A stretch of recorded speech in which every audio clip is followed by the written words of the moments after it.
पाकिस्तान तहरीक इंसाफ के 21 सितंबर को होने वाले जलसे के हवाले से मौलाना फजल रहमान साहब 10 दिन के लिए शहर इक़्तिदार को छोड़कर आईनी तरमीम है इसका क्या बनेगा, और क्या वाकई मौलाना साहब अब पीटीआई के साथ जाकर खड़े हो चुके हैं और अब मौलाना का वापसी का कोई रास्ता नहीं है। ये मौलाना साहब आज खुद चलकर असर क्यों गए और कल जो उन्होंने बयान दिया है उसकी क्या हकीकत है, ये आपको मुकम्मल तफसील के साथ इस व्लॉग में बताएंगे। मैं हूं आपका मेजबान नानासर बिनहास और आप देख रहे हैं MWA1 न्यूज। सबसे पहले बात कर लेते हैं कि मौलाना फजल रहमान साहब जो कि पाकिस्तान की पूरी सियासत का महवर मरकज बने हुए हैं और तमाम तर पॉलिटिकल पार्टीज और इस्टेब्लिशमेंट इस वक्त मौलाना की तरफ जो है वो देख रहे हैं और सारे के सारे मौलाना फजल रहमान साहब के दर पर हाजिरी दे चुके हैं। लेकिन फिल वक्त मौलाना फजल रहमान साहब जो है वो अपने मौक़िफ़ पर डटे हुए हैं। कल एक अहम तरीन अपडेट आई जिसमें मौलाना फजल रहमान साहब आज खुद चलकर असद कैसर साहब के घर पहुंचे और वहां उन्होंने खाना शाना खाया और खाने के बाद उन्होंने मीडिया से गुफ्तगू की, जिसमें उन्होंने वाज़े तौर पर दो टोक अंदाज में ये बात कही कि वो पीटीआई के साथ खड़े हैं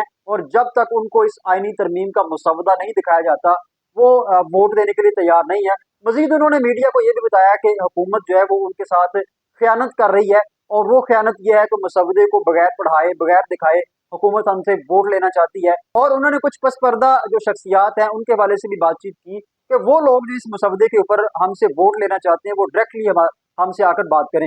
एक्चुअली हमने पिछले व्लॉग में भी आपको बताया था कि मौलाना फजल रहमान साहब दरअसल ये चाहते हैं कि वो लोग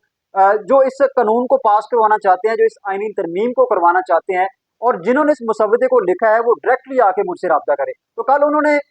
दबे अल्फाज में इस ख्वाहिश का इजहार भी कर दिया। बहरहाल अब तक की जो लेटेस्ट अपडेट है वो ये है कि मौलाना साहब अब शहर इक़्तिदार को छोड़कर मुल्तान चले गए हैं। देखिए इसमें दो से तीन वजूहात हैं जो माहिरीन बता रहे हैं। उसमें एक तो वजह यह है कि मौलाना साहब अब मजीद सस्पेंस क्रिएट करना चाहते हैं, क्योंकि आपको पता है पाकिस्तान मुस्लिम लीग नून, पीपल्स पार्टी, पाकिस्तान तहरीक इंसाफ और तमाम तर जो एस्टेब्लिशमेंट के राब्ते हैं वो सारे के सारे मौलाना के दर पर हाजिरी दे चुके हैं और मौलाना साहब अब तमाम को अपनी जो अहमियत है वो बता चुके हैं और मौलाना ने ये साबित भी किया है कि ये सिस्टम अब मेरे बगैर नहीं चल सकता। तो मौलाना चाहते हैं कि इस मामले को मजीद थोड़ा सा आगे लेकर जाया जाए और मजीद सस्पेंस क्रिएट किया जाए ताकि तमाम तर पोलिटिकल पार्टीज को भी अपनी औकात याद आ जाए और एस्टेब्लिशमेंट को भी मौलाना कुछ ना कुछ जो है वो दिखाना चाहते हैं। अब इसमें पहला तज्जिया यह है कि मौलाना मुल्तान जाकर वहां जाकर कोई डील कर लेंगे और वहां जाकर डायरेक्टली इनकी एस्टेब्लिशमेंट के साथ भी बातचीत होगी और मौलाना अपने तमाम तर मुतालबात को मनवा कर इस सारी सूरत को क्लियर कर देंगे। लेकिन दूसरी जानब कल जो असद कैसर साहब की रिहाइशगाह पर उन्होंने बयान दिया है वो भी काफी सारे सवाल खड़े कर देता है, जिसमें उन्होंने क्लियर कट जो है वो हुकूमत को सफेद झंडी करा दिया और उन्होंने कहा है कि इस मामले में वो हुकूमत का साथ नहीं देंगे और वो कभी भी मुसवदे को बगैर पढ़े वोट नहीं करेंगे और इस हवाले से वो पाकिस्तानी कौम के साथ खड़े हैं, पाकिस्तान तहरीक इंसाफ के साथ खड़े हैं। इस दौरान पाकिस्तान तहरीक इंसाफ के चेयरमैन बैरिस्टर गौर साहब उनके हमरा मौजूद थे और इसके साथ साथ दीगर जो पाकिस्तान तहरीक इंसाफ के सीनियर रहनुमा हैं, उमर अयूब साहब हैं और असद कैसर साहब हैं, वो भी वहां मौजूद थे। यानी उन्होंने ये बयान दिया और उनके बयान से ये तासर जाता है कि मौलाना साहब अब पीटीआई के साथ खड़े हैं। लेकिन दूसरी जानब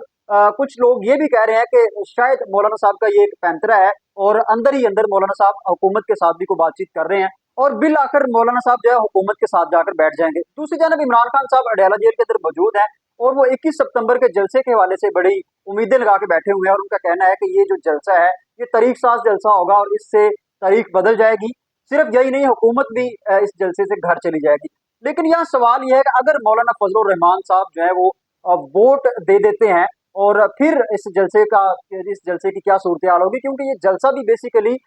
मौलाना फजल रहमान साहब के साथ ही मंसूब है। अगर मौलाना साहब वोट नहीं करते तो फिर तो ये जलसा बिल्कुल कारगर साबित हो सकता है और मौलाना मुकम्मल तौर पर पाकिस्तान तहरीक इंसाफ के साथ होते हैं तो पाकिस्तान तहरीक इंसाफ को भी एक बड़ा एज मिल सकता है। लेकिन अडयाला जेल में मौजूद बानी चेयरमैन तहरीक इंसाफ इमरान खान साहब ने जब मीडिया से गुफ्तगू की तो उन्होंने मौलाना साहब के ऊपर जो है वो इत्मीनान का इजहार नहीं किया है और बानी चेयरमैन तहरीक इंसाफ का ये कहना है कि मौलाना फजल रहमान साहब जो है वो बहते पानी को देखते हैं और जहां से इनको जगह मिलती है वो वहां जाके बैठ जाते हैं और फिल वक्त मौलाना फजल रहमान साहब ये जो सब कुछ कर रहे हैं इसमें वाज़े तौर पर कोई हकीकत नजर नहीं आती कि आया कि वो मुस्तकबिल में भी पाकिस्तान तहरीक इंसाफ के साथ खड़े रहेंगे या नहीं रहेंगे। यानी कि बानी चेयरमैन तहरीक इंसाफ अभी तक इस तशवीश में मुब्तला है कि आया कि मौलाना फजल रहमान साहब हमें इस्तेमाल करने जा रहे हैं या वाकई वो हमारे साथ खड़े हैं, हमारे नजरिए के साथ खड़े हैं। पर ये तो सूरत हाल आगे चलकर क्लियर हो जाएगी। लेकिन अभी तक जो 21 सितंबर का जो जलसा है उसके हवाले से यही तज्जिया है कि अगर मौलाना फजल रहमान साहब पाकिस्तान तहरीक इंसाफ के साथ खड़े रहते हैं तो ये 21 सितंबर का जो जलसा है इसमें भी